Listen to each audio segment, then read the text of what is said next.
न जाने कितने लोगों को ये कहते सुना है कि यार मुझे मौका न मिला, मेरे घर की हालत ठीक न थी, आर्थिक स्थिति अच्छी नहीं थी, बहुत कम उम्र में ही जिम्मेदारियां संभाल रहा था। न जाने क्या क्या बहाने देते हैं और अपनी असफलता को छुपाने की कोशिश करते हैं। पर संघर्ष किसके जीवन में नहीं होता? संघर्ष ही तो जीवन है। और ऐसा ही एक उदाहरण है लता मंगेशकर जी।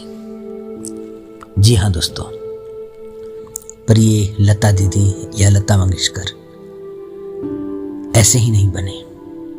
न जाने कितने संघर्ष, कितनी ऐसी कहानियां छिपी है, तब जाके लता मंगेशकर जैसा एक कोहिनूर हमें मिला है। जरा सोचिए, जिन्हें आज उनकी आवाज के लिए और संगीत के लिए जाना जाता है, उन्हें घर में संगीत ही नहीं सिखाया जा रहा था।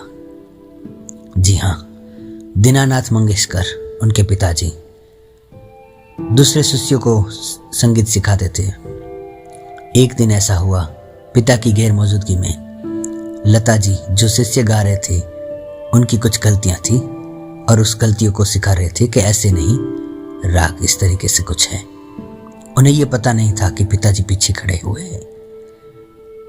अचानक पिताजी को देखते वो चुप हो गए और पिताजी को तब पता चला कि वो बाहर के शिष्य को सिखा रहे हैं, पर सबसे नायाब कीमती अगर हीरा है तो उनके घर में ही है। पिता दीनानाथ मंगेशकर ज्योतिष के बहुत बड़े विद्वान थे।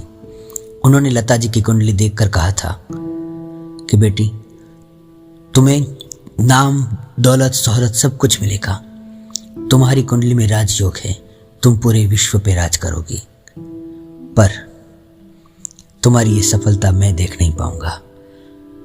लता जी की इतनी उम्र छोटी थी कि वो इस बातों का अर्थ नहीं समझ पाई, पर कुछ ही समय के बाद अचानक उनके पिता उन्हें छोड़ के चले गए और घर की सारी जिम्मेदारियां सिर्फ और सिर्फ लता जी के ऊपर।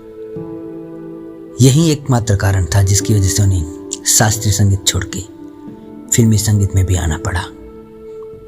घर की जिम्मेदारियां संभालते संभालते पढ़ाई भी छूट गई। स्कूल में जब वो पढ़ने गए तब अपने साथ अपनी छोटी बहन आशा जी को लेके गए। लता जी को कहा गया कि छोटे बच्चों को लेके स्कूल में नहीं आना है। लता जी ने स्कूल ही छोड़ दी। आर्थिक स्थिति संभालने के लिए उन्होंने मजबूर होकर फिल्मों में और नाटक में एज एन एक्ट्रेस काम करना स्टार्ट किया। धीरे धीरे वो संगीत में आना चाहती थी, संगीत में आई, पर उनकी आवाज़ पतली है ये कह के उन्हें रिजेक्ट कर दिया गया। पर फिर भी उन्होंने हार नहीं मानी।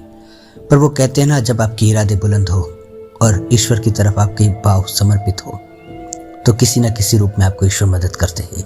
और ऐसा ही रूप उनके ईश्वर का एक रूप उनके जीवन में आया और लता जी ने वो नाम कमाया। अब उनका नाम हो चुका था।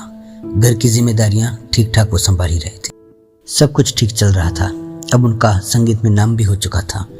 तभी कम उम्र में ही प्रेम विवाह करने की वजह से छोटी बहन आशा जी के साथ उनके संबंध खराब हो गए और फिर से वो सदमे में चले गए। छोटी बहनों को बड़ा किया, माता की जिम्मेदारी और इन सब के बीच अपनी शादी, अपनी निजी जिंदगी, सभी चीजें छूट गई। पर अंत तक लता जी डटकर खड़े हुए और इन संघर्षों के बाद इस तपते हुए कोयले की आग की वजह से ही एक खरा सोना हमें मिला।